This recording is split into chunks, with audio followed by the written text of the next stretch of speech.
I'm Courtney Miller, and this is My Last Meal.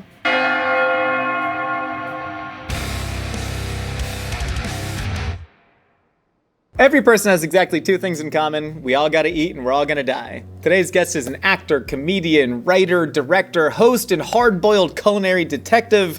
They've been a Smosh cast member for more than 10 years, but of course you likely know them from their high school pole vaulting career where they got 7th place at the Maurice Green Invitational in 2012. 7th place? No. Courtney Miller, welcome to the show. How did you get that? What? I'm a big fan of your track and field career, but what most people don't know is you pole vaulted. You also ran both relays. Yes. That's a hell of a triple. I do want to hold your feet to the fire here, though. Were you disappointed to not make it out of the Division III Southern Section prelim despite having an 11-6 anchor on that relay team? Dude, I know. That was crazy. I miss relays. 4x1 is my favorite event, and they sometimes would not let me pole vault because it was usually around the same time as the 4x4, which got the coaches more points. And the 4x4, I hated. Everyone hated the 4x4. I hated Did you ever that hide thing. from your coaches when they were looking for you for the 4x4? Because that's like a rite of passage in track. That's so real. It's the last event of the entire meet. Track events are like, it's anarchy. It's just a big ass field. All these athletes are just kind of chilling on the grass. Like, you really could escape events if you were hiding enough. But yeah, that was crazy. I will say, did you know about my first time running the 4x1? I would love to hear about it. I was subbed in on the varsity finals, and I was the anchor for the 4x1, and we just barely won by 0.1. No way. Yeah. So. What leg did Sydney Lewis run? Oh, Sid? She was usually anchor, I think. She was usually the straightaways. That makes sense. How do you know that name? Why did I just already immediately know that too? She was my teammate at UCLA. No way! Yeah. Dude, I know Sid. She was a baller. She was a burner, man. She was freaking fast. An entire different life. And now you and I find ourselves here, once connected by the beautiful sport of track and field. Yeah. Now connected by food. And the gym. And the gym. We are connected by the gym. I think still trying to relive our athletic glory days. Honestly, yeah. I was saying I'm an athlete for way too long after high school. And I didn't go to college for sports, so I shouldn't have been saying that, but I was. I don't know, dude. I think my own statute of limitations is passed where I can't say it anymore. Like, I played indoor pickleball, drunk off of 2 hard kombuchas the other day. That's not an athlete. Hey, that's hard stuff. Anyways, hey, welcome to Last Meals. Thank you. I can't believe I'm here. I have to say I'm a fan of your charity work, letting me on this episode. I'm not in a TV show. I'm not promoting a movie. Yeah. I don't have a book I wrote, but love to be here. I love food, and I took advantage of this. When I say we, I mean like Mythical, Smosh, Dropout, Try Guys, like all of us, everyone in the YouTube space, we've been constantly saying and then seeing headlines like, this is the new A-list. But then between us, we still have this idea of like, we're not A-list, we're weird little charity cases, even though every time we do the Wired autocomplete, it does 10 times the views as somebody who's nominated for an Oscar.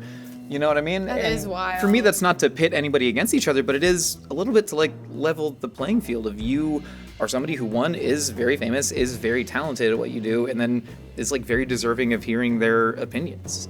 Thank you, Josh. Hey, you too. Stop it. Hey. How long have you been at Mythical now? Over 10 years also? No, 8. Ugh. Just over 8. You're so young. Have you thought about your last meal before?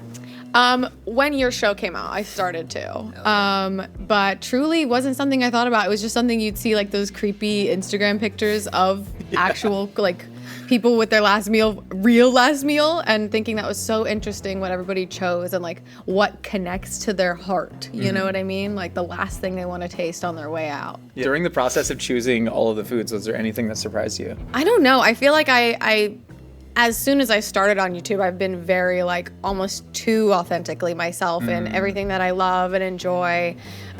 So like the fact that I don't have my spicy ramen or any kind of spicy ramen in my final meal. But the truth is that's not my last meal. That's my every meal. I had it yesterday and probably 2 days before that. So, you know. Gotta keep it separated.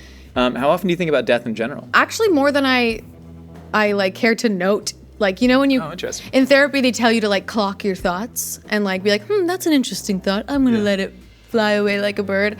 In getting ready for this, like kind of checked in with myself and I was like, oh, I actually think about it a lot. Like where we go, like why we do everything that we do all the way to the end. And like, what if death and everything after is just a chemical released in our brain that feels like it's hundreds of years, but it's really just a few moments. And then we're dirt, and that's kind of cool. I think that is kind of cool. I'm excited to explore all that while eating dead Carl's Jr. items. Yes! Oh my God. I also have to apologize in advance. I'm going to be making sounds because I am a vocal eater. Can we get the ASMR mic? The one that you hear the like in people's throats when they eat the crab legs? Yeah. Courtney, for the first course of your final meal on Earth, we're starting with a little bit of sushi right here. So here we have the tuna and yuzu appetizer from Sugarfish, and then a very special hard cider that I have never had before that I cannot wait to freaking try. You got it! We got it. We did have to get it shipped. We'll be sending you an invoice for the shipping price. But I am very stoked to try this. This is a Massachusetts-born cider. Yes, I love them so much, and they make so many different kinds, and like for some reason they only sell in like the cool states, in their opinion. Oh my God. Oh my God. This is awesome. Oh, I'm also excited for this episode to put some people onto some things today. I actually think that's really cool. And that's a really cool thing to do. And I'm excited to be put onto this today. Yes. Dude, that is good, dude. Be real. Dude, I feel like I'm asshole right now. I feel like I want to go play some hockey. I want to go throw some trash at some Islanders fans, dude. Yes. This is incredible. They're like the lowest sugar content cider too. And here's the thing. I will tell you a story about why this and spicy tuna rolls are together specifically. It's a wild pairing, and I love it. It is, and I need the world to know this combo is goated. It's goated. My first night living away from my parents' house in LA, I bought a grocery store salad and a cider. And the salad, when I popped the box open, it went all over the floor. So I decided to order takeout, which was a spicy tuna cut roll. And to this day, it is my favorite combination. No way. I can't wait to try it because I think so many people, it's like, ooh, you pair the Cabernet with the steak, right? You pair the beer with the chicken wings. I love how personal this is, you know? Yeah. Should we go into that first? Dive into it. So we made this from scratch. This is a little bit of spicy tuna, hand chopped with some cucumber in there. Hell yeah, dude. Hell yeah, dude. That tastes like LA to me. It's so LA. I love LA. I love LA too. Oh, that's a good spicy tuna cut roll. How old were you when you first moved out of your parents' house? I think I was 19. Yeah. Just before or after that you had auditioned for and joined Smosh? This was Also, were no. you This was underage after. drinking No. the cider? Courtney, were you underage that was in drinking Minecraft. the cider? No. That was actually in Minecraft that happened. I was at Smosh, because I still lived at my dad's house for like almost a year before I decided to move in. And it was my roommate was on the cast. And that was a really fun year. And then I moved. What were your expectations when you first started living alone? Like, did you feel like you were ready to be independent at that point? Because you didn't have the traditional, like, graduate from high school, go off to college situation. Right. You were borrowing pharmacy coworkers' cars to go on booty calls. You know, it was a very unique situation. Wow. How do you know that? I was there. I was just trying to pick up my eczema. Hello? Hello? I was trying to pick up my eczema medication, and they were like, I'm so sorry, Courtney's gone. Yeah, I was working at a pharmacy, and one time I did borrow my friend who was a fully grown woman and mother with teenage children. I borrowed her car to go have a date. And the date wasn't even that good. Ugh. But I actually like Googled her exact car crashed, a Google image, and I sent it to her to make her think I crashed her car. She didn't believe. She instantly knew it was not real.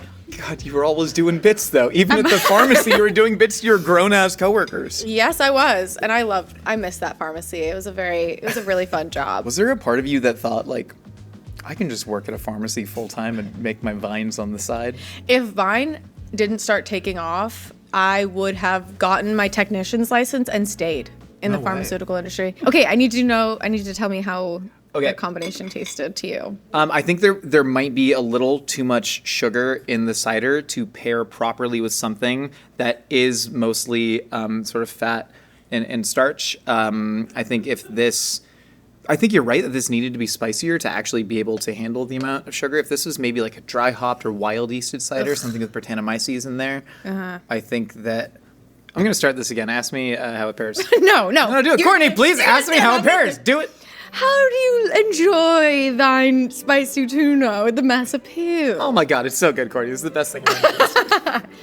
You. I actually don't know how much of my own opinion that I should give, because there are times when I'm eating somebody's childhood recipe from their family, and they're like, "How is this?" And I'm like, "This is an insane combination that should never go together." And by eating it, you sort of prove that it doesn't. But I don't want to say that for somebody's last meal, you know? No, but if there's one thing I Yeah. appreciate about you, it's how honest you are. Thank you so much. And maybe if it's more spicy, but I think people need to try this in that the sweetness cuts through the spice and the savoriness of the soy sauce. And then now that we've let this lovely yuzu tuna situation, it has sat. Are you going into the Sugarfish or are you ordering it for delivery? I am an in-person restaurant lover, but this restaurant famously delivers very well. They pioneered such an LA thing to say. They pioneered sushi delivery, and they do it really, really well. I'm a fixator. I've ordered a spicy ramen twice in a day, and I've done that also with sushi. It's not healthy, and I recognize that it is a very privileged place to be. Is it? I mean, that specific form of that fixation is, but also like the hyperfixation on food tends to align with certain diagnoses, right? That I think, say, a lot of us could really feel in common. Like some weeks I will make the same iteration of a Philly roast pork sandwich, but do it with 6 different techniques to try and see how to perfectly get that amount of squish in the bun of the pork wet soaking into it. Pork wet? Pork wet. Because it's just a little bit of... You know, you get like a cheesesteak and there's that little layer of like bread goo. Bread goo, pork wet, yeah. You know, the point is, I think, you I feel found like yourself. we're on a date right now, and you're trying to seduce me with talking about wet bread sandwiches. You think I'm trying to seduce you right now in front of all these people? What do you guys think? Dylan, how would you rate this level of seduction out of 10? 2. That's pretty high, man. Anyway, You know what I mean? pork wet. Pork wet. No, but Sandwich that mush. hyperfixation. We were talking earlier in the intro about like the amount of time that we've known each other, which is kind of crazy because it has been like 7 or 8 years. Yeah. When you joined Smosh, you were barely out of childhood, and also you were competing with a lot of people who had this very serious acting experience. That's true. And you were, you know, a pharmacy tech intern with a Vine. Did you ever feel like you had to prove yourself in those early days at Smosh? And were there any moments where you were like, oh, Courtney, you didn't have to do that? I definitely committed really hard in terms of like performing at Smosh. And then in terms of like the off-camera moments, I've talked about this with the OG squad, the Smosh squad, which is Keith, Olivia, Noah, and Shane, and myself. And I will say, I came in hot. I didn't view anybody as competition, but I had so much to learn in terms of it's a YouTube job, but we're also in a very corporate office where there's people who like will be like, hey, you need to know your place. And also like I was still stuck in my delusion of, oh, everybody wants to be best friends and you were gonna be my best friend, and like not everybody wants that, especially not right away. So like I came in hot, like ready to do any type of content, not any type of content, and just being best friends with everybody and not like understanding like the way society works outside of my small bubble town and coming from a Mormon family. I learned a lot. And I'm very grateful that I've gotten to like work with so many different types of people and gotten so many excellent tools that I didn't have before, you know. That's literally that age where you start to like figure out what it is to assimilate to adult society. But most people, you know, whether it's going to college or any other experience, you're not being viewed by millions of people on, you know, a legacy channel, Right. In that way. That was a lot to take in too. I remember the comments on the first video I was ever in, and it was just shocking. I think it was like, wow, people aren't used to like women on camera on YouTube or something. Yeah. It was very, very shocking. But Are they used to women on camera on YouTube now? I think so. I think they prefer it now. A little bit. I think our Smosh community is awesome in that. Yeah. I feel like the women at Smosh are like mega celebrated, and I'm very excited because we have some content coming out soon where we finally did a video that was just the women, the femmes of Smosh. Oh hell yeah! And it's great. It's really great. It's a food video, and we eat something that you've eaten for me.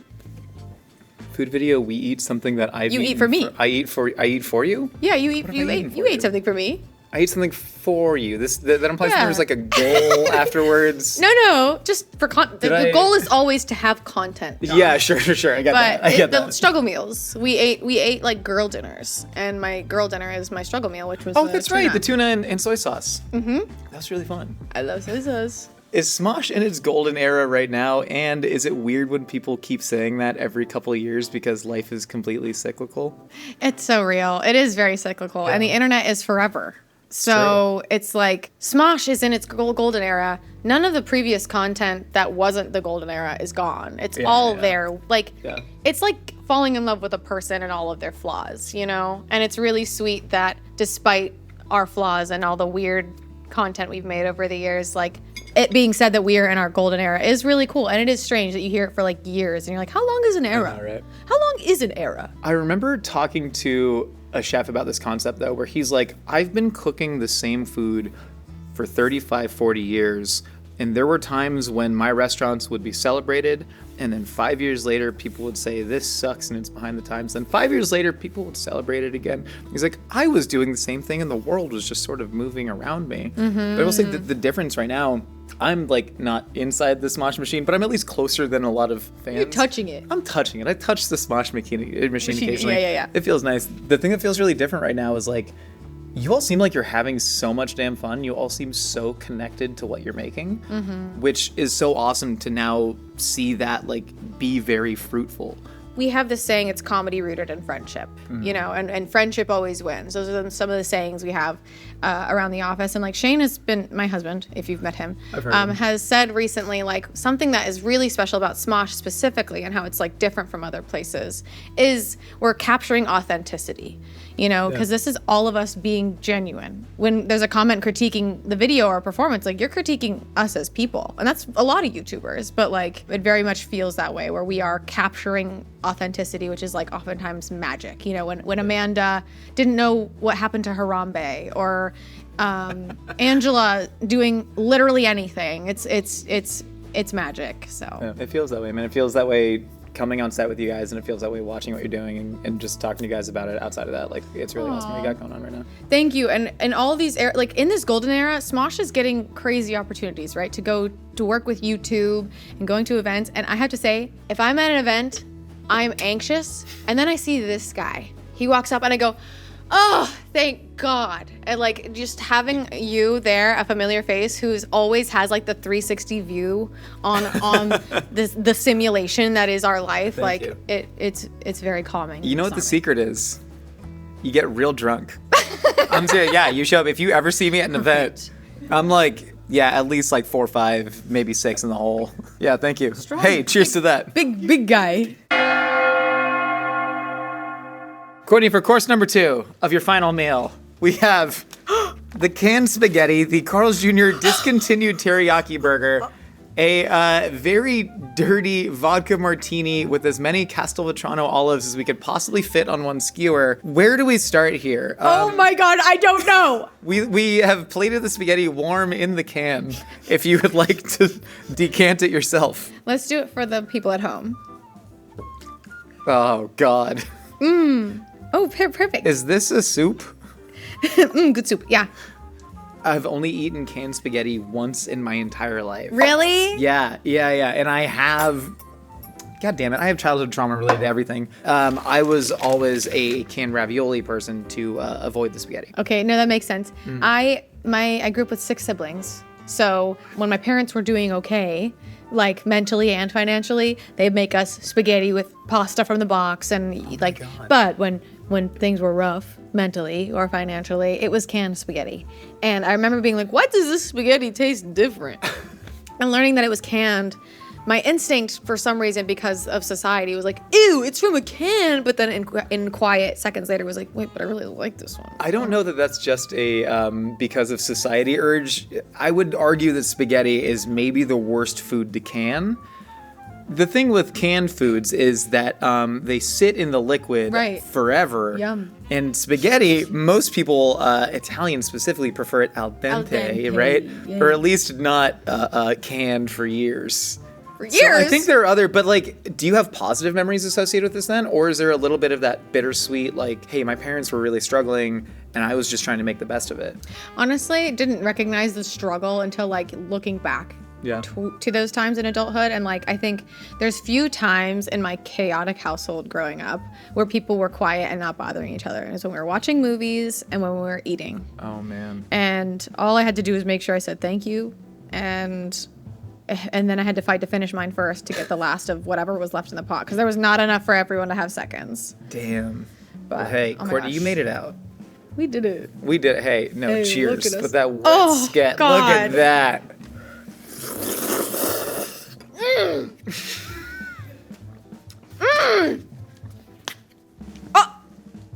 Want them? Yeah. Yeah, good. That's crazy, dude. This is literally if you just unfurled every SpaghettiO and sort of tied them together. That's all this is.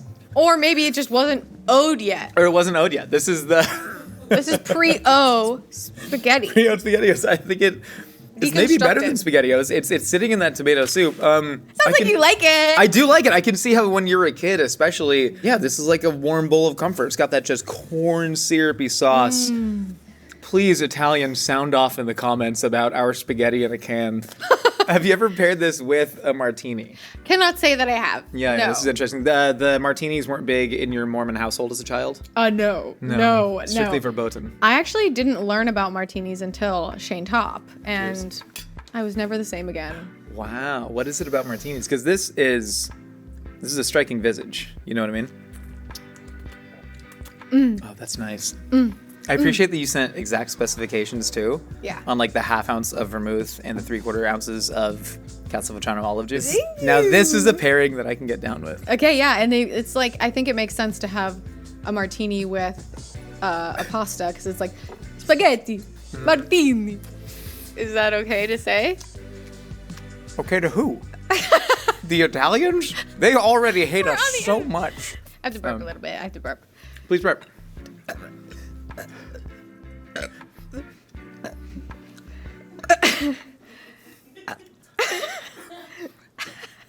There we go. Can you just walk me through your sort of emotions as you were doing that? I kind of wish you 'Cause- burped me a little bit. I kind of wish you patted me on the back. Yeah. I think it's because I'm like a little nervous. Sure, And so, sure. And so they didn't come out, because you've heard me burp. Yeah, loud, The world has boisterous, heard me burp. projecting. Yeah. I used to be a very big burper, to the point where like I was working with a personal trainer back in 2019, and he was concerned. He was like, "You need to see a doctor." Yeah, it feels medical when you burp. But that one, that felt like sometimes I watch my cat and he seems very unsure of whether or not he's gonna throw up. And so kind of be like, ah, but then he'll like look at good. me. It's like, ah. Good, yeah. That the casting directors love that. Yeah. Yes, when you see Courtney, you think almost vomiting feline. Yeah. When I see Courtney though, I think of being very small and interacting with giant food. Yes. Can you walk me through how you would interact Yes. if you were but this big with all of this food? Okay, I think in an ideal situation, Josh, I'd be like this big. Like that big? That Okay, big. sure. And I would get up on this and tip my toe and feel how hot it is and go, ooh. And then get in, and hopefully it's just deep enough that I can like kind of just put my arms out the side, and then I smell it. Smell it, and then I slap the surface of the So liquid, viscous, all the corn syrup. and then take the noodle. You have the noodle in your hand. He and you're- whispered yes from behind the camera. I love it. Yeah. So you've heard Pray Tell of my lifelong dream. I have, and I don't know what it is about us that bonds us in that way, but I've always had the same thing. There were a lot of cartoons, you know, Tom and Jerry. yeah, of giant comedic foods, but like I have always wanted to dive into a pool of Jell-O, right, and sort of like eat my way out and be able to like float on this ideally pistachio Jell-O flavored pudding. Whoa. Okay. You know? He's And so specific. I really understand that, but I think it like genuinely shows your level of creativity to be able to voice things like that I think so many people have seen that I've never heard anyone say exactly like that. Wow, thank you. was a I would big take moment the for me. olive. I take the olive and the big hole. I'd try to put my head in there and maybe pull pieces out so I could see through, and then try and get my hands in and eat it, and then be like, with like an olive on my head. Like, that's awesome. Did you feel comfortable voicing things like this to your family growing up, or did you keep all this inside? This was inside. I came out to them before I talked about this. This is inside. No, and I've talked about it a few times on Smosh, and I like it truly just speaks to how much of a sensory person I am. Yeah. I love smells and touching. Like, I think Shane learned a lot about how much I need to touch things when we're shopping. I'm like touching it all. I have a thing where I like will just pick up and play with food with my hands. I was actually judging a thing with another chef yesterday who was doing the same thing. Oh, you and I was like, this is something that kind of hands all covered in food. Actually, and, yes, yeah. You like kissed. We didn't kiss. Oh. We didn't kiss. She has a wife and she seems wonderful. Not that I have a wife but there's a lot of limiting factors into why we didn't kiss on the Try Guys shoot. Okay. Yeah. Okay. I'm kind of over as far as kissing people on the Try Guys sets. You know what I mean? Yeah, I know. me too. Taking almost every shot I've had. We'll get 'em. We'll get there one day. We'll get him. Who are you going for, Zach or Keith? Probably Keith. Oh, Keith, yeah. He's 'Cause got a big mouth. Okay. What? I was gonna I'm a pansexual person, so I'm more about vibes, and I love how much he I'm loves so sorry. food. No, because truthfully, if we kiss, I would get lost. If I kissed Keith Habersberger, I would get lost. Yeah. You wouldn't find me. You're implying that in sort of a voring situation. I'm Keith right now. I'm Keith right now. Sure. Spaghetti's me. Go ahead. He goes, haha, this has been Eat the Menu. And I'm gone. Courtney, that's maybe the most upsetting thing that I've ever seen, heard, talked about, thought about. Are you sure? Because I know there's a section of the fanfic websites called voring, and I know what that is now, and I'm upset that I know what that is, and that's part of it. That's the first time I've heard that word. Really? Voring? Has anybody heard of this? word? Yeah. Oh, upsettingly. Okay, yeah. I'm not Everyone, Shane, tell Courtney about voring. I'm scared. It's a legend, like a Sasquatch? Voring involves people being physically consumed in romantic, intimate acts. Much Whoa. like the way that Keith Haberberger would have. So like, ooh. Yeah, but they're like physically eaten. Like, I want to be eaten? Yeah. Like, just say I love you. And believe it when they say it. That's my kink. That's my king saying I love you. Okay, break out the Carl's Jr. teriyaki burger. Good long enough. Dude, you don't understand how big of a deal this is to me. What did you just do? I don't know what happened. I tried to rip the top off the bag so I could just reveal a hamburger. There doesn't need to be a bag. That was fun. That was good. Oh my gosh, she's so big. I know. So we did get the original packaging from Carl's Jr. And we got almost everything from Carl's Jr. But then we talked to them on the phone to try and figure out how to recreate their very viscous teriyaki sauce, because It's specific. this did exist, and then it didn't exist, and then you made a TikTok of when it existed again, and then now it's gone again. Yeah, that was really like worse than any heartbreak I've ever experienced. Yeah. And I was sponsored by them, so I don't take those words lightly. That's back. Oh, look at that just giant gob of mayonnaise on mine. Inappropriately mayonnaise. Jesus Yes! Christ, that is Yes! a truly incredible amount This of is my mayonnaise. boyfriend! This is my boyfriend! I love the polyamorous burger Shane situation you have going on right here. It's wonderful. Yeah, no, if you're marrying me, you're marrying me and all the food I love. So, Josh, I don't think you understand how excited I might cry. You're allowed to cry if you'd like to. What exactly are the emotions that you're feeling when you say you want to cry? The like tears of joy, like joy. Sure, but is there a memory that's like Nostalgia. associated with this? There's something so that you thought- I gotta tell you about the memories, but You the know? bite just needs to happen first. Take a bite. Oh my god, I'm scared. I'm not scared. I'm very excited. I love you. Oh boy. Oh. Oh my god. Oh. Genuinely so good. Genuinely so good.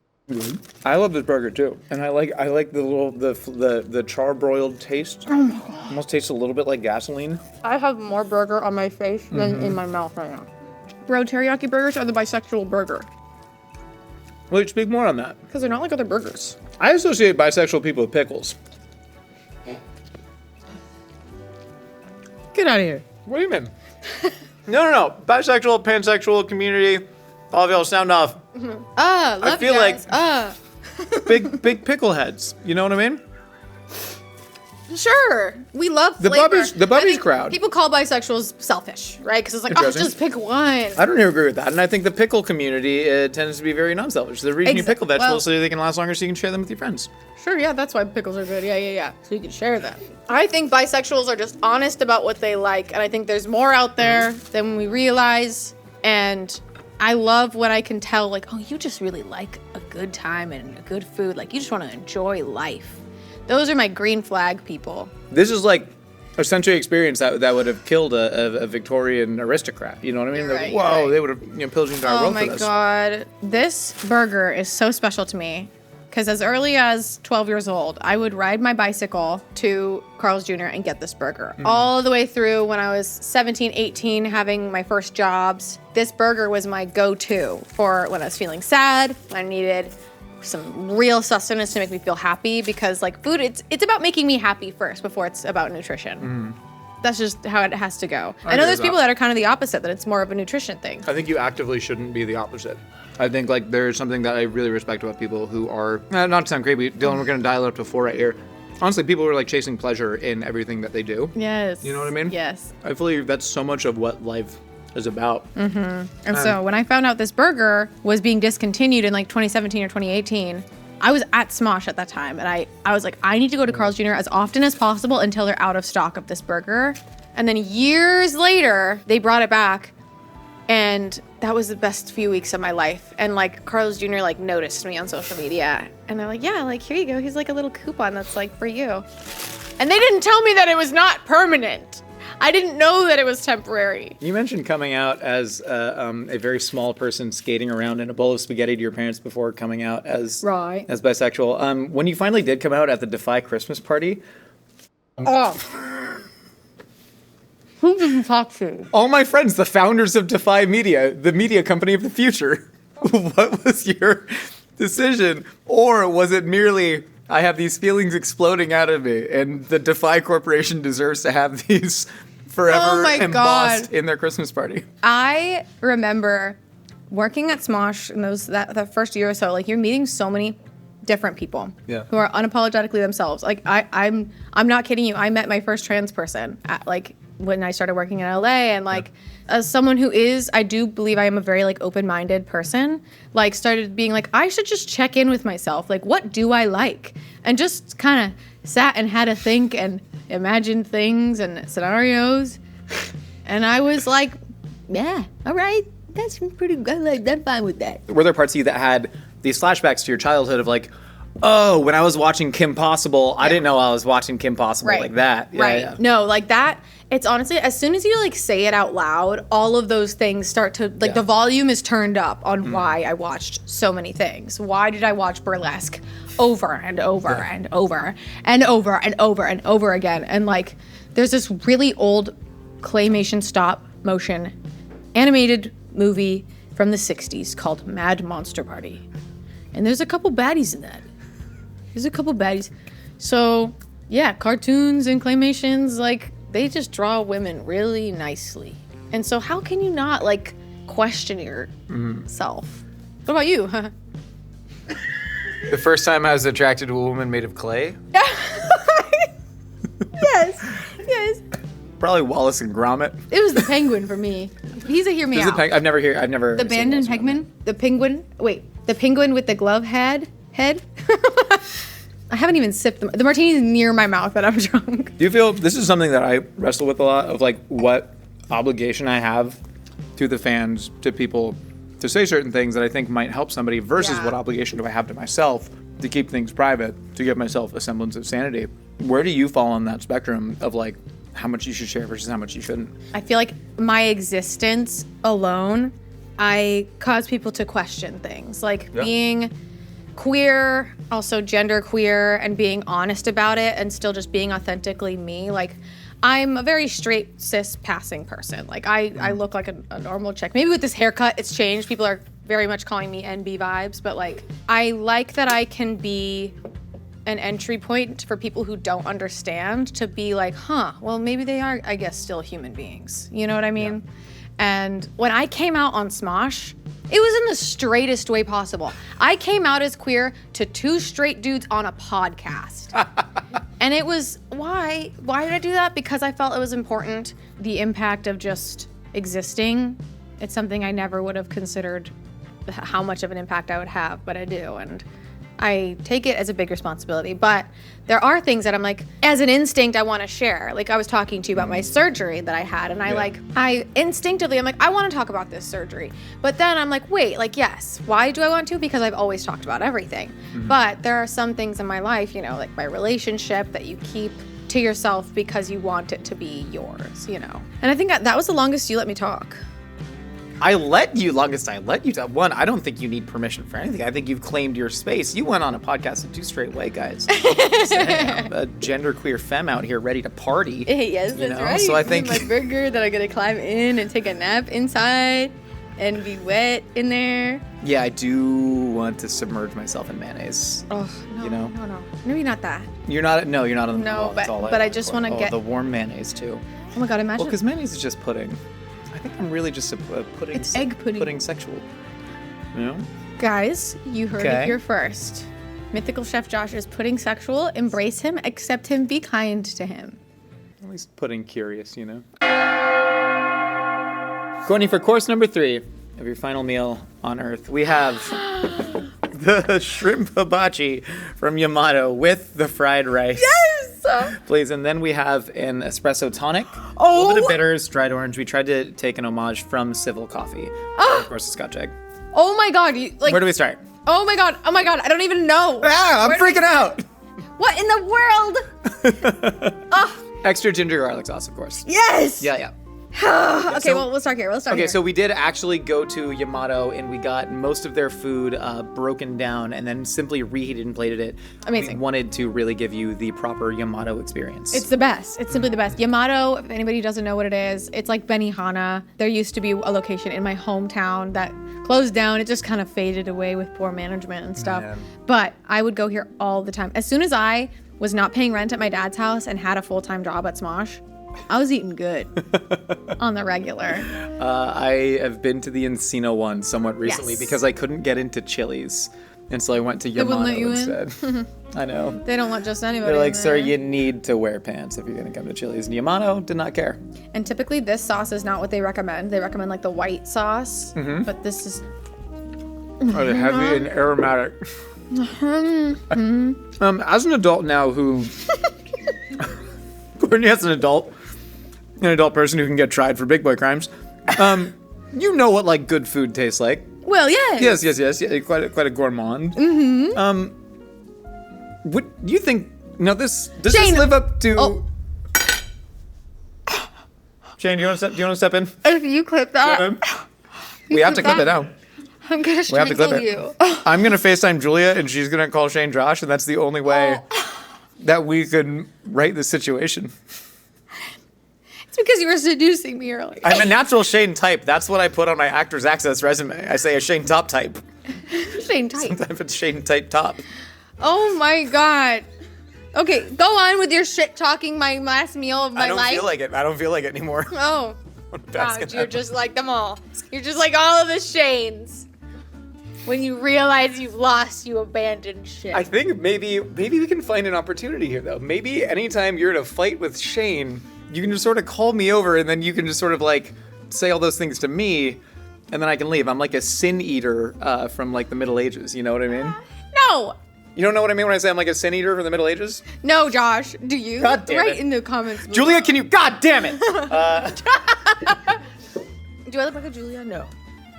You don't look like a Shane either. I'm really sorry. No. It happens with me and Nicole all the time. Work wife.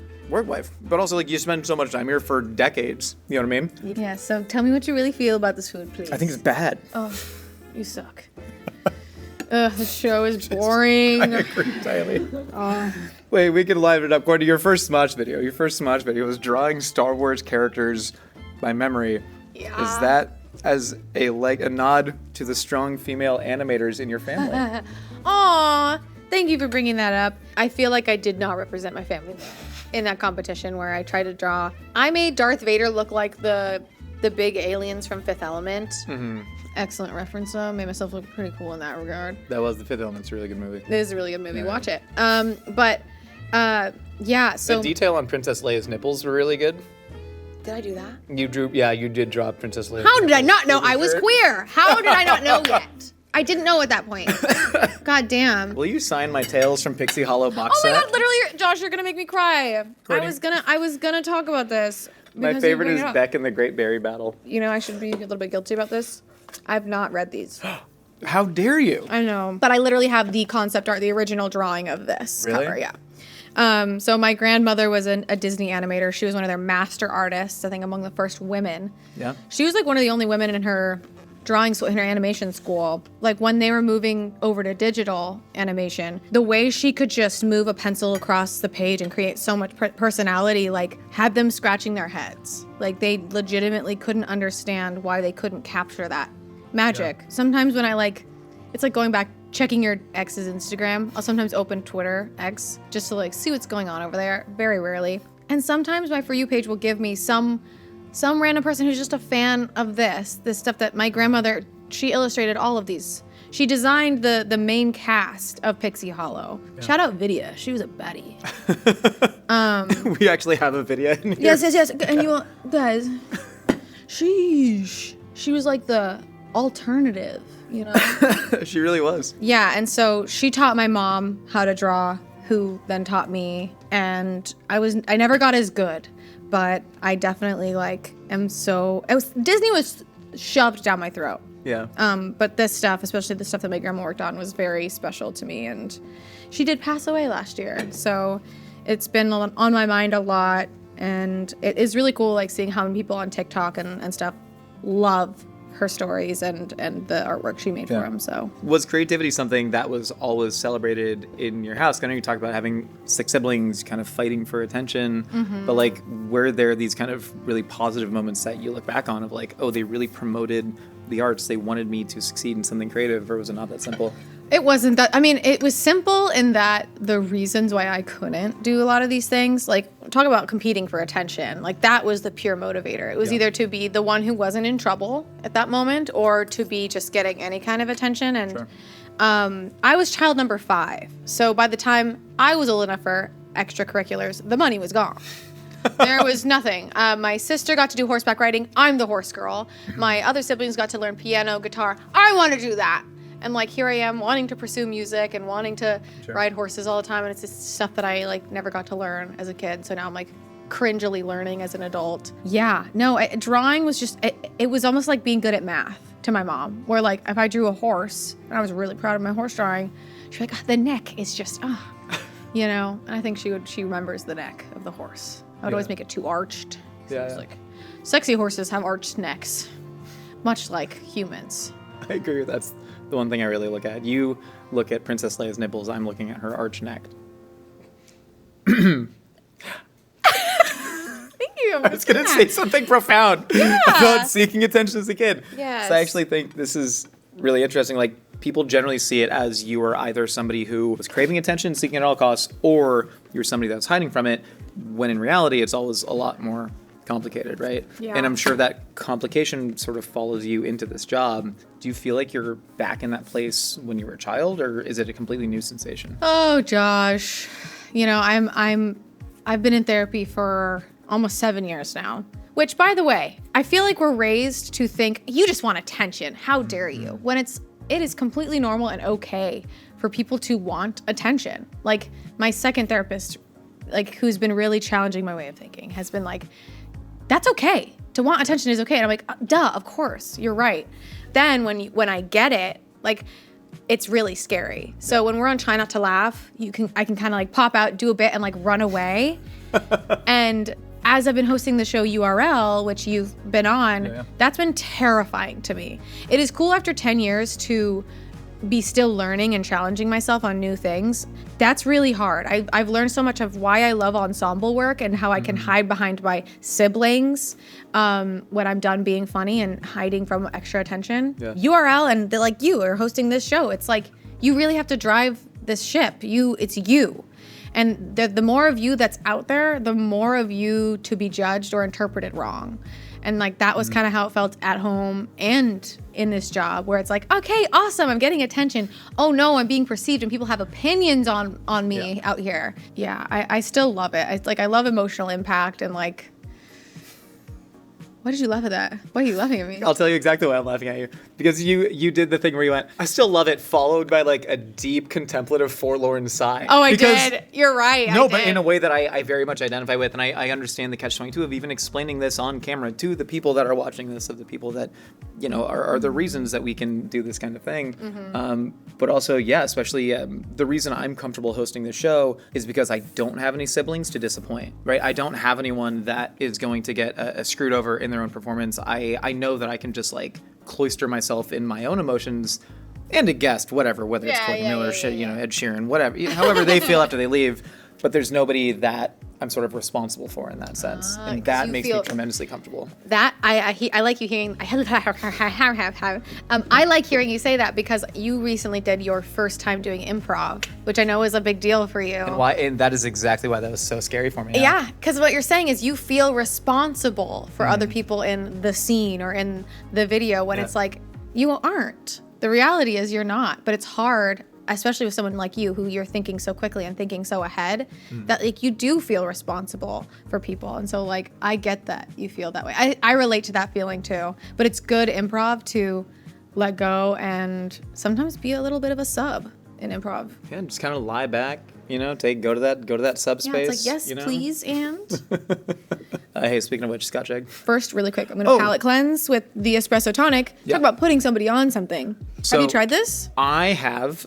So this is some Fever Tree tonic, my favorite tonic water, mixed with a little bit of Angostura bitters, and then 3 shots of freshly brewed espresso, and then a dried orange. Yum, yum, yum, yum, yum. Yum. Oh, this is good. We put a little bit of Demerara sugar syrup in there as well. I think you need that sweetness. Yeah, it's like a chocolatey rich almost. I don't know what kind of espresso you use. This is great, but yeah, just a really deep pulled ristretto. This is by far the best espresso tonic I've ever had. Hell yeah, and it was made here. Okay, the Scotch eggs. So we made our own pork sausage, and then we wrapped it around a nice pasture-raised egg, cooked for about 6 minutes, deep fried them until the yolk is still nice and fudgy inside. Oh, Scotch eggs are fun. They are great. Have you been to the Renaissance Fair? Never.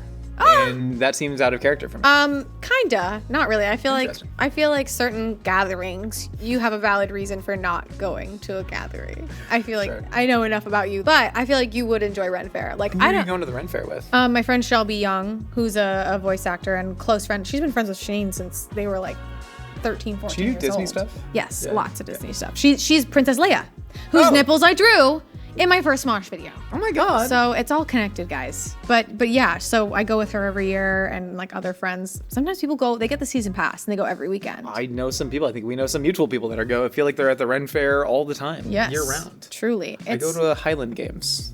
What's Highland Games? I was making fun of you. Dudes in skirts throwing heavy objects. It's awesome. This is... Does this live up to the Ren Fair?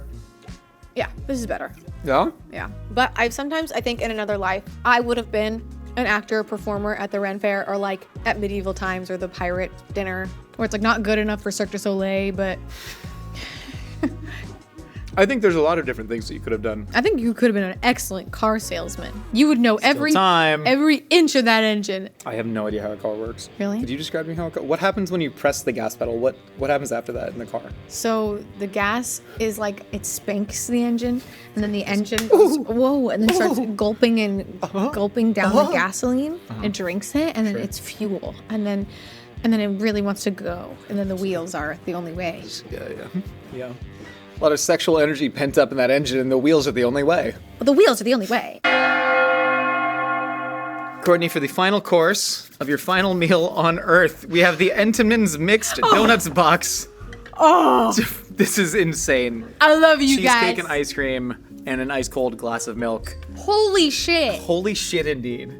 Holy shit. This feels like this came straight out of child Courtney's head as a fever dream. Hold on.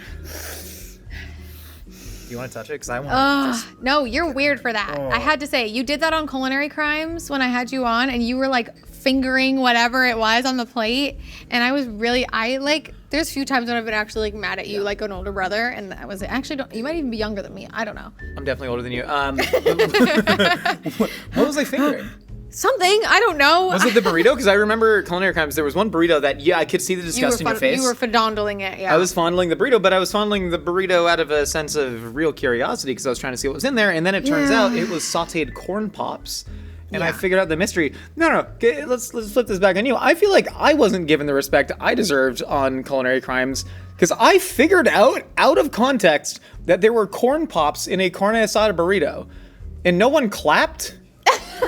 I went, these are corn pops. And then whoever was narrating, I don't know, someone, there was like, that is indeed corn pops. And I went, expecting everyone to go, whoa! No, you deserve that. And everyone just kept making jokes. You just kept being funny. We talked about being bitch, Josh. But no, you were our forensics on that team that day. But I will say, doing any shoot with Smosh, it's always kind of fun for me because I'm like, everyone is so funny around me that the funniest thing I can do is not be funny at all.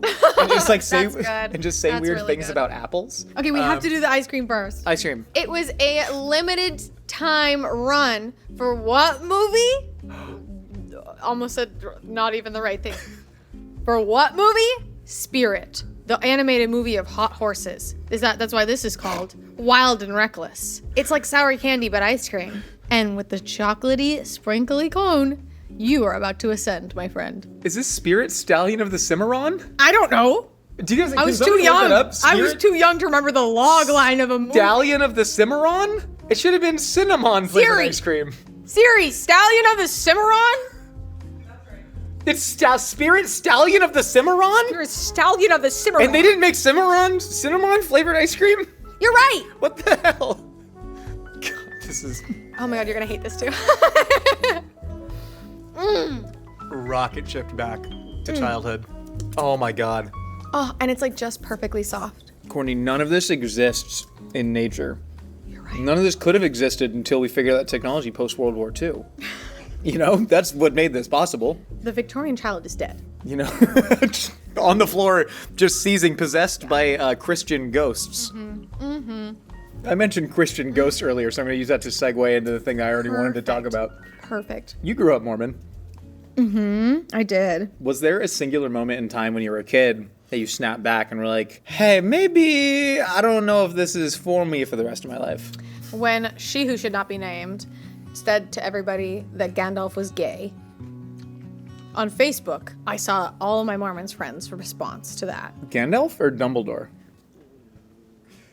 Because Gandalf, the actor that plays Gandalf, Ian McKellen, is a gay man. I don't know what is the sexuality of Gandalf the character. That's not fair. If you use that footage, I'm gonna sue the shit out of you. You signed the release. You was. No! Gandalf. Wait, Dumbledore. He started off as Gandalf the gay, and then he comes back as Gandalf the white. God damn it. That joke was only for Shane, and I'm so glad I heard his laugh cut through everything. When what's her name? The person with a man's pen name who's anti-trans. Yeah. She declared Dumbledore was a gay character, and all my Mormon friends on Facebook were like, "What? No, that sucks." Ew. And I was like, what the hell? And then around that same time, Prop 8, which is like literally a pillar of my childhood, was the campaigning of Prop 8, which was legalizing gay marriage. And no on Prop 8 was the good one. Yeah, no on 8 was like don't No on 8 was yes marriage. on gays. Yeah. No was a yes on gays. Yeah. That's the most weo sentence. And like seeing everybody's reactions to it and like learning some of my family's views on it, I was like, that's how I'm supposed to feel, is what my family is saying, because they're my superiors and they're always right. And like as I started exploring it myself, I was like, wait, this is weird. Like this is the opposite of open-mindedness. And like I guess it's just like when you have to agree on the definition of marriage, I think that's like the main thing. It's like what is marriage? Because like guys, hot take, love is love. What, did you just invent that? Guys, love is love. But wait, just right now, you invented that phrase. That's incredible. Thank you. That you were able to do that. Can you say it one more time? Hashtag love is love. Now, what is a hashtag? That's another thing you've invented? It's the pound sign on your phone. Tremendous. Yeah. It's so funny because I grew up in Southern California, down south in Orange County, and I remember Prop 8, and there were like 3 distinct religious groups that I grew up around. There was like the Mormons, there's evangelical Christians, and then the Catholics, and they all, one had their own individual loopholes around virginity, which I thought was hilarious. So it's like quirky. regionality in wine, they all did different stuff. But all of them really came together on making their children picket for yes on Prop 8. And I remember stepping off the bus and seeing like a 6-year-old like screaming, it's not Adam and Eve, or what is it? It's Adam and Eve, not Adam and Steve. Yeah, and I was just like, I don't even think those are the real translations that their names were back then. I think Not at all. Yeah, but they weren't exactly there for that argument. How are you able to like reckon with your family's, like Mormon upbringing and all of, the say like good memories? Like, are you able to like live with these two things side by side of like, everyone is a product of their own surroundings? Yeah. Yeah. No, there's so much to think about of like, we hear about dangerous people in society and it's like, oh, well, they're that way because their parents were this and they grew up in a household. But it's like, there's a lot of people who grew up with the same situation that aren't that. Yeah. And it's really just like how you take the tools you were given from that very young age and what do you do with them later, I love my family, and like, if there's one thing I wish, it's that I wish I protected my family's privacy in this career, because like, if I don't agree with a family member's views on things, like, I don't want them to be, they didn't choose this life, Yeah. When I first decided to, they say, fall from the church, I was honest about it, and I was 12. I was 12 years old, and it was just a matter of like, my mom was the one who was still going to church and my dad wasn't. So I was like, I was at the age where I could legally decide which parent I wanted to live with, I believe, whatever time it was. And I was like, I'm gonna live with my dad and I'm not going to church anymore. I think I had a lot of space after that. Like, I think space is really good to kind of, like, people who go no contact or low contact, I think when they choose to do that, there's all kinds of reasons why, but I think it's important to take space and let your feelings really sit and either cool down or marinate, and like when you come back and have a conversation again, it can be better. But like, I think space in general is good, and I appreciate that my family still loves me even though they are sometimes in a different camp. It makes me believe that maybe at the end of the day they don't believe what they are putting out there. You know what I mean? Yeah. I have a very big family, so that means there's a lot of people and a lot of opinions. I think it would be very rare for anyone to have a perfect family that everybody agrees and everyone feels safe. But when you're an adult, you also can have your chosen family, and I don't know. Does that make sense? I feel like I rambled and I got lost. I think there's a lot of truth within the rambling of what you said. Yeah. Okay, time for cheesecake. Cheesecake! Big ass slice of dense cheesecake. And my dense ass, cold ass cheesecake with them cheap ass, canned ass strawberries, bitch. Take me to Ass Cheek Valley. Where did you learn that? I'm an original Ass Cheek Valley resident. Do you have a bracelet? No, they made Ass Cheek Valley bracelets? I made Ass Cheek Valley bracelets and I handed them out at FitCon. How long was Ass Cheek Valley truly like represented in canon? So I heard someone say it in a random video where it was like just like an off the cuff bit, and I was like, that's where I live. I am Ass Cheek Valley, because I always, like, my punchline for jokes was butts. I love butts. Everything is butts. And so if you were a fan of Courtney Miller, you were a citizen of Ass Cheek Valley. You know what I love about asses and butts? Yeah. Gender neutral. And I like mean that. Asses I mean are that shame on very everyone. Sincerely, dude. Actually, that's why I think ass and butt jokes. But are some better than others? Yeah, come on. Like that. Well, that's why we work. That's what you work for. You got to convert this into that. But all butts are good. You've talked about your ideal gender identity being an amorphous floating orb, or alternately, a melting puddle that makes people horny. Courtney, how close do you think that you have gotten to that pure form? Oh, God. It's so close and yet so far. I think it's like what people say. You'll see a lot of people online post, like, well, women will say, if men didn't exist, this is what I'd be wearing. Mm-hmm. And it's like crazy shit, bro. And like, that's me. That's me. But I do think I am closer to my like gender like sweet spot than I've ever been. Yeah. Which is like with this short, I want boy hair. I wouldn't go quite to your gentleman's cut, but like I love the balance, and it truly is like it's a constant struggle to find the balance of I want to like have that masculine calming energy with like juicy arms, but then that feminine energy with like lots of jewelry and a big ass. Like those are the two genders. Sorry. I kind of love that. You know what I Yeah. mean? But one day I'll be an orb. You all said that your fear of coming out as married to Shane was Yeah. being known as Shane Top's wife. Right. How have you dealt with that over, the last, we've been married for... It'll be 2 years by the time this video comes out, probably. Yeah. 2 years. Our audience, our community, when they hear me, I can only speak for myself, but it feels like it's with everybody on the cast. Like when I speak on something like that, it really feels like they hear me. Yeah. And they not only like hear it and like want to like act in that way, but it feels like they really go above and beyond. Sometimes to the point where it's a bit, where they're like, "Oh, do you see that's Courtney Miller's husband?" Like only referring to Shane as that way. I will say, when you Googled me for a while, it said Shane Top's wife. That is literally. It's pretty actually diabolical. It was our fans who brought that to my attention, and I was like really sad about it. And like I didn't even say anything, and all of them campaigned and like reported and requested the change to be YouTuber. There's so much strength in numbers, and our audience is huge and so passionate, and like that was really special, I think if we combine forces, we could take over Tuvalu. And what is Tuvalu? Tuvalu's a small, previously sovereign island nation, but not after our fans are done with them. I'm sorry to the proud nation of Tuvalu for threatening your people once more. We have the Entenmann's variety box right here. Yes! This is very special to me. I grew up with these donuts. Why are you laughing at me? Because Why are it's you a funny- laughing at me? I'll tell you exactly why. Because it's funny, but also just sort of delightful. And a thing I love about the show and talking to people, that something like a box of Entenmann's donuts would be very special. The chocolate ones, it's like when you've always wanted to bite a bar of soap. That's what that satisfying bite is. It's like a wax. It's waxy. It's a wax. And then I love to, so when I was staying at my mom's, food was like so quirky, and like usually I was making quesadillas for myself and my brothers. When in you the say evening. quirky, you mean like your Like, not mom really kind of always there. struggled to feed her kids because she was mentally ill?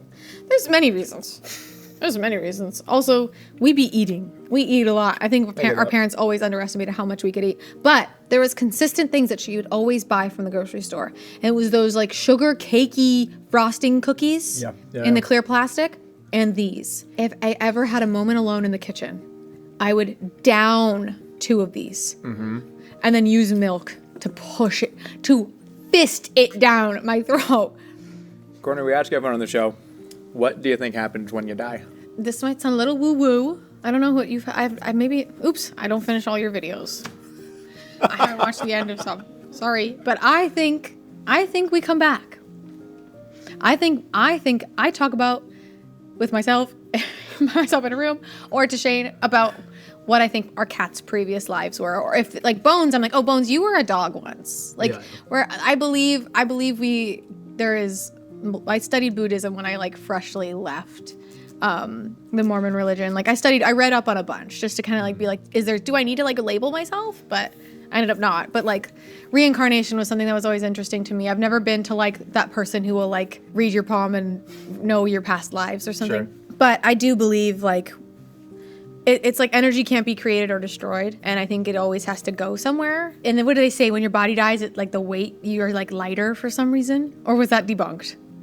Wait, yeah. Like your soul weighs like 8 pounds or something? 28 grams or something? But I do think that there must be a place, like a Fortnite lobby before you go back down, where it's like, wow, woo, like a yacht. I think, and then it's like, all right, woo, you jump off the yacht. You're sort of describing what John Milton describes in Paradise Lost. The great Fortnite lobby in the sky. Yes. The eternal battle between good and evil and the angels and archangels. But what would you come back as? I think a dairy cow. A dairy cow? Yeah. Are you confident you're going to be born in a good place? I'd hope to be a Hold California. I hope to be born in California again if I can come back as a California factory? because real cheese comes from happy cows. Happy cows come from California. You know? And maybe maybe you'll make some wild and reckless ice cream. You know, to be eaten by 2 more content creators as I'm just standing there getting milked all day. That's pretty cool. That's pretty cool. I know what I wouldn't want to come back as, and that'd be a dairy cow.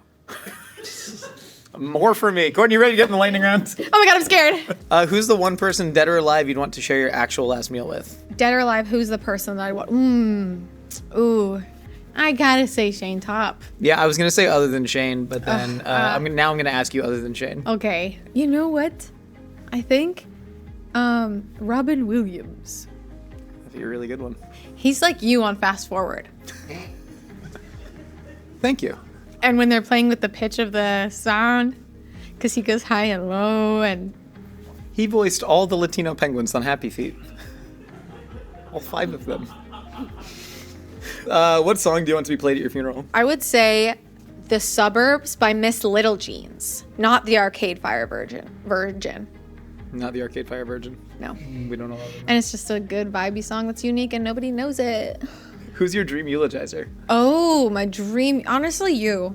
I feel like you are a great researcher and you know my life and you would put it so eloquently and then you would like roast me in a way and make me seem like stupid but in a fun way. Nice. Or I would love to like put that pressure on Ian and just watch him shit the bed. Be good. I'll share my notes with him. Okay, perfect. If you died right now, what would your last text have been? I think my last text message was asking Angela if she's been to London. Is that a euphemism for something? Like, have you been to Paris? Like, that's a... Oh my god, is that, You know, what is does there that like mean? Have you been to Paris? What is that, like a lemon party? I'll tell you after. Not no, but that unlocked a whole thing. What's your biggest fear? Realistically, I have a body gore problem with like alien and like stomach coming out, opening. Don't do that. Sorry. Stop. Sorry. What else? It's a thing that I'm working on all the time is like being misunderstood. And it's like a fear of being misunderstood is it's like toxic and very present in our profession of people just want to be understood and they get lost in just trying to be understood for a permanent time. What's your greatest regret in life? I mean, I like to live in a way that's like, I don't regret it because every butterfly effect has got me to this point and I can't regret any of it because I am literally living my dream and then some. So I want to say nothing, but there are elements, like I said earlier, where it's like, I wish I protected my family more in this industry, but it's like none of us could have known how big and how ingrained in life this job is, you know? Finally, Courtney, are you happy? I am happy. I think I got asked this on Ian and Anthony's like Lunchtime with Smosh podcast or Flashback, one of their shows, and they were really expecting me to say no. And I was like, what do you mean? You in particular or everybody? Me. Wow. And I don't know. I think maybe because I have resting bitch face. I don't think you do. I don't think you do. I don't think I do either. I don't know. Like, I think because I'm so authentically myself, sometimes I show when I'm not happy. And like I know that people get nervous around that. Like, I think in our position, like we're this big internet person. So people who aren't in our position, who work with us and stuff, there's kind of like these eggshells that are there no matter what. And so I'm very therapized, and even when there's the lows, they're important for the highs. And like this job is a big part of our life. Like even when we're home, when we're not in the office, when we're not on camera, we're still clocked in 24/7. And it's important to be intentional and thinking about things that are not part of the job. And like the more you remind yourself of those things, or I remind myself of those things that are not work that make me happy, because I am not my job as much as I am my job. It's important to recognize the life stuff that makes you feel good, and I have a lot of that. I mean, you've seen Shade. I've seen Shade. See those triceps, man? Juicy as hell. Juicy as hell, dude. My cat's Yeah, the juicy. calves, dude, he's got great calf. I haven't seen your cat's juiciness. Have you ever said that sentence before? I've never seen. No, purely a unique sentence that's come out of the show. Isn't that beautiful? My guy. Courtney, if you want to deliver your last words to that camera right there.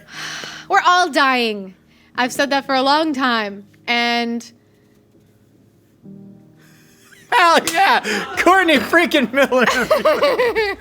Courtney, this was an absolute blast, dude. Thank you so much for coming on the show. Thank you, buddy. I love working with you always. Everyone, make sure you check out URL over on the Smosh-alike channel, and Smosh is going to be at the Netflix as a joke festival. Yes, Smosh Reads Reddit stories, baby. Holy smokes, you guys touring anytime soon? Yes, we are. We are touring all spring and summer. We're going to London, Montreal. We're going to Boston. There's going to be a lot. I'm really excited. So Angela's going to London. Maybe. But has she been to Paris? I don't know what that means. You have to explain that to me off camera. Turn the cameras off. There's a landmark in Paris famously called the Eiffel Tower. And that is... Oh, that's how people ask if That's we've how done people that ask if you've done it before. Yeah, they say You're you've been to flirting Paris. with me. Hungry for more? Catch up on every last bite with the Last Meals playlist at lastmeals.com.